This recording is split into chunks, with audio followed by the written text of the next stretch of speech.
ಭ್ರಷ್ಟ ಕಾಂಗ್ರೆಸ್ ಸರ್ಕಾರದ ಬೆಲೆ ಏರಿಕೆ ವಿರುದ್ಧ ಅಹೋರಾತ್ರಿ ಏನು ಧರಣಿಯನ್ನ ಹಮ್ಮಿಕೊಂಡಿದ್ದೇವೆ. ಇದೊಂದು ತುದಿ ಮುಟ್ಟುವವರೆಗೆ ಸರ್ಕಾರ ಈ ಬೆಲೆ ಏರಿಕೆಯನ್ನು ವಾಪಸ್ ಪಡೆಯುವವರೆಗೆ ರಾಜ್ಯದ ಉದ್ದಗಲಕ್ಕೆ ನಾವು ಪ್ರವಾಸ ಮಾಡಿ ಸರ್ಕಾರಕ್ಕೆ ಬಿಸಿ ಮುಟ್ಟಿಸುವಂತಹ ಕೆಲಸವನ್ನು ಮಾಡಬೇಕಾಗಿದೆ. ಜನಹಿತವನ್ನು ಸಂಪೂರ್ಣ ಮರೆತು ಅಭಿವೃದ್ಧಿ ಕಾರ್ಯಗಳನ್ನು ಸ್ಥಗಿತಗೊಳಿಸಿ ನೀರಾವರಿ ಯೋಜನೆಗಳನ್ನು ಮಾಡದೇನೆ ಜನರ ಒಂದು ಆಕ್ರೋಶಕ್ಕೆ ಒಳಗಾಗಿರುವಂತಹ ಈ ಸರ್ಕಾರ ಅಧಿಕಾರದಲ್ಲಿ ಮುಂದುವರಿಯುವಂತ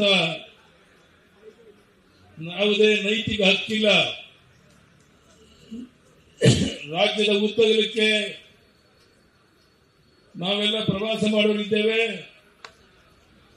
ಈ ಸರ್ಕಾರ ಯಾವುದೋ ಒಂದು ಕಾರಣಕ್ಕೆ ಹೆಚ್ಚು ಬಹುಮತವನ್ನು ಪಡೆದ ಒಂದೇ ಒಂದು ಕಾರಣಕ್ಕೋಸ್ಕರ ಜನಹಿತವನ್ನು ಮರೆತು ಒಂದು ರೀತಿ ತೊಗಲಕ್ ದರ್ಬಾರನ್ನು ನಡೆಸಿರೋದನ್ನ ನಾವು ನೀವೆಲ್ಲ ಸೇರಿ ಖಂಡಿಸಬೇಕಾಗಿದೆ. ಸಿದ್ದರಾಮಯ್ಯ ಸರ್ಕಾರಕ್ಕೆ ಜನಹಿತ ಮುಖ್ಯ ಅಲ್ಲ. ಹೇಗಾದ್ರೂ ಮಾಡಿ ಅಧಿಕಾರದಲ್ಲಿ ಮುಂದುವರಿಬೇಕು ಅಂತೇಳಿ ಏನು ಪ್ರಯತ್ನ ನಡೆಸಿದೆ. ನಮ್ಮ ಹೋರಾಟದ ಪರಿಣಾಮ ಈ ಸರ್ಕಾರ ಹೆಚ್ಚಿನ ದಿವಸಗಳು ಅಧಿಕಾರದಲ್ಲಿ ಇರುವಂತೆ ನೋಡಬೇಕಾಗಿರುವಂತದ್ದು ನಮ್ಮ ನಿಮ್ಮ ಕರ್ತವ್ಯ. ನಾನು ಹೇಳ್ತಾ ಇದ್ದೆ, ಅಜೀರ್ಣ ಆಗುವಷ್ಟು ಬಹುಮತ ಕೊಟ್ಟಾಗ ಯಾವ ರೀತಿ ಸರ್ಕಾರ ಜನಹಿತವನ್ನು ಮರೆತು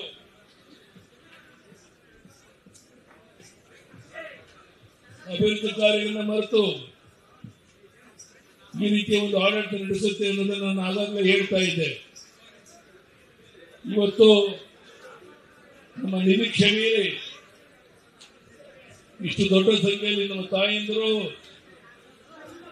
ನಮ್ಮ ಅಣ್ಣ ತಮ್ಮಂದಿರು, ಬಂಧುಗಳು ತಾವು ಸೇರಿದ್ದೀರಾ.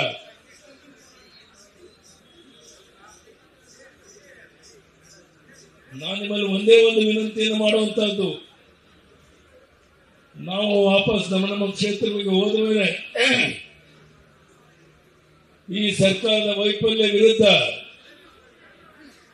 ಮನೆ ಮನೆಗೆ ಹೋಗಿ ಜಾಗೃತಿಯನ್ನು ಮೂಡಿಸುವಂತ ಕೆಲಸ ಮಾಡಿದಾಗ ಈ ಸರ್ಕಾರ ಸ್ವಲ್ಪ ಆದ್ರೂ ಹಿಂದೆ ಸರಿಬಹುದು ಅಂತ ನನ್ನ ಭಾವನೆ. ಈ ದಿಕ್ಕಿನಲ್ಲಿ ನಾವು ನೀವೆಲ್ಲ ಒಟ್ಟಾಗಿ ಹೋರಾಟ ಮಾಡಬೇಕಾಗಿದೆ. ದೇಶದ ಇತಿಹಾಸದಲ್ಲಿ ಇನ್ನೆಂದೂ ಇಲ್ಲದ ರೀತಿಯಲ್ಲಿ ಅಡುಗೆ ಎಣ್ಣೆಯನ್ನು 60% ಹೆಚ್ಚಳ ಮಾಡಿರುವಂತಹದ್ದು, ಪೆಟ್ರೋಲ್ ಡೀಸೆಲ್ ರಾಜ್ಯ ತೆರಿಗೆ ಹೆಚ್ಚಳ ಮಾಡಿರುವಂತಹದ್ದು,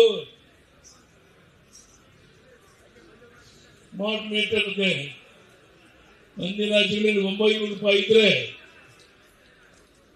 ಕರ್ನಾಟಕದಲ್ಲಿ 9,000 ಮಾಡಿರುವಂತಹದ್ದು, ಮೆಟ್ರೋ ರೇಟ್ ಜಾಸ್ತಿ ಮಾಡಿದ್ದಾರೆ. ಎಲ್ಲ ರೀತಿ ಶ್ರೀಸಾಮಾನ್ಯ ಬದುಕಕ್ಕಾಗದ ರೀತಿಯಲ್ಲಿ ಉಸಿರು ಕೊಟ್ಟಂತ ಒಂದು ಪರಿಸ್ಥಿತಿ ಇವತ್ತೇನು ಬಂದಿದೆ. ಇದರ ವಿರುದ್ಧ ನಾವು ನೀವೆಲ್ಲ ಒಟ್ಟಾಗಿ ಸೇರಿ ಹೋರಾಟ ಮಾಡಬೇಕಾಗಿದೆ. ಆ ದಿಕ್ಕಿನಲ್ಲಿ ನಮ್ಮ ನಿರೀಕ್ಷೆ ಮೀರಿ ಇವತ್ತು ಇಷ್ಟು ದೊಡ್ಡ ಪ್ರಮಾಣ ನಮ್ಮ ತಾಯಿಯಂದರು, ನಮ್ಮ ಅಣ್ಣ ತಮ್ಮಂದಿರು ಭಾಗವಹಿಸಿದ್ದೀರಾ. ನಮ್ಮ ಮಾಧ್ಯಮದ ಸ್ನೇಹಿತರಿಗೆ ಒಂದೇ ಒಂದು ವಿನಂತಿ ಮಾಡುವಂತಹದ್ದು, ಈ ರೀತಿ ಸರ್ಕಾರದ ಖಜಾನೆಯನ್ನು ಲೂಟಿ ಮಾಡುವಂತ ಅವರು ದರೋಡೆ ಮಾಡ್ತಿರುವಂತ ಈ ಸರ್ಕಾರಕ್ಕೆ ಪಾಠವನ್ನು ಕಲಿಸಬೇಕು ಅಂತಿದ್ರೆ ಮಾಧ್ಯಮದ ಸಹಕಾರ ಬಹಳ ಮುಖ್ಯ. ಈ ನಿಟ್ಟಿನಲ್ಲಿ ನೀವೆಲ್ಲ ಸಹಕಾರವನ್ನು ಕೊಟ್ಟರೆ ಕೇವಲ ಇವತ್ತೊಂದಿನ ಹಗಲು ರಾತ್ರಿ ಧರಣಿಯಲ್ಲ, ರಾಜ್ಯದ ಉದ್ದಗಲಿಕ್ಕೆ ಪ್ರವಾಸ ಮಾಡ್ತೇವೆ. ಅಭಿವೃದ್ಧಿ ಕಾರ್ಯಗಳ ಬಗ್ಗೆ ಏನು ಈ ಸರ್ಕಾರ ನಿರ್ಲಕ್ಷ್ಯ ಮಾಡಿ ಒಂದು ರೀತಿ ತೊಗಲಕ್ಕೆ ದರ್ಬಾರ್ ನಡೆಸ್ತಾ ಇದೆ, ಇದನ್ನ ಪ್ರತಿಭಟಿಸೋಕ್ಕೋಸ್ಕರ ಅಹೋರಾತ್ರಿ ಧರಣಿಯನ್ನು ಇವತ್ತು ಹಮ್ಮಿಕೊಂಡಿದ್ದೇವೆ. ನಾನು ಮತ್ತೊಮ್ಮೆ ನಿಮ್ಮಲ್ಲಿ ವಿನಂತಿ ಮಾಡ್ತೇನೆ, ಹೆಚ್ಚು ಮಾತಾಡಕ್ಕೆ ಹೋಗೋದಿಲ್ಲ. ನಾವು ಹೋರಾಟದ ಮೂಲಕ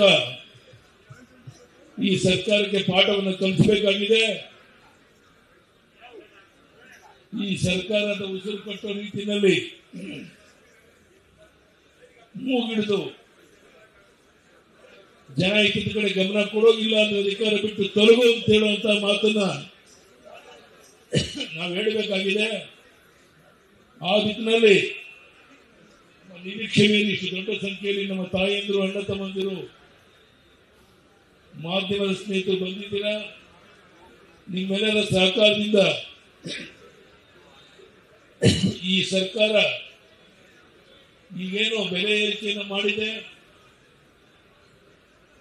ಇಡೀ ದೇಶದಲ್ಲಿ ಎಲ್ಲೂ ಇಲ್ಲದ ರೀತಿಯಲ್ಲಿ ಪೆಟ್ರೋಲ್ ಡೀಸೆಲ್ ದರವನ್ನು ಜಾಸ್ತಿ ಮಾಡಿದೆ. ಇದನ್ನು ವಾಪಸ್ ಪಡೆಯುವವರೆಗೆ ನಮ್ಮ ಹೋರಾಟ ನಿರಂತರವಾಗಿ ನಡೆಯುತ್ತೆ. ಅದಕ್ಕೆ ನಿಮ್ಮೆಲ್ಲರ ಸಹಕಾರ ಬೇಕು ಅಂತ ಹೇಳಿ ಕೇಳ್ತಾ ಮತ್ತೊಮ್ಮೆ ಇಷ್ಟು ದೊಡ್ಡ ಸಂಖ್ಯೆಯಲ್ಲಿ ನಿಮ್ಮ ಅಣ್ಣ ತಮ್ಮಂದಿರಿಗೆ, ತಾಯಿಯಂದಿರಿಗೆ, ಮಾಧ್ಯಮ ಸ್ನೇಹಿತರಿಗೆ ವಂದನೆ, ಅಭಿನಂದನೆ ಅನ್ಸಕ್ಕೆ ನನ್ನ ಮಾತನ್ನು ಮುಗಿಸ್ತೇನೆ. ನ್ಯೂಸ್ ಫಸ್ಟ್, ನಿರ್ಭೀತಿಯಿಂದ ನಿಮ್ಮ ಪರವಾಗಿ.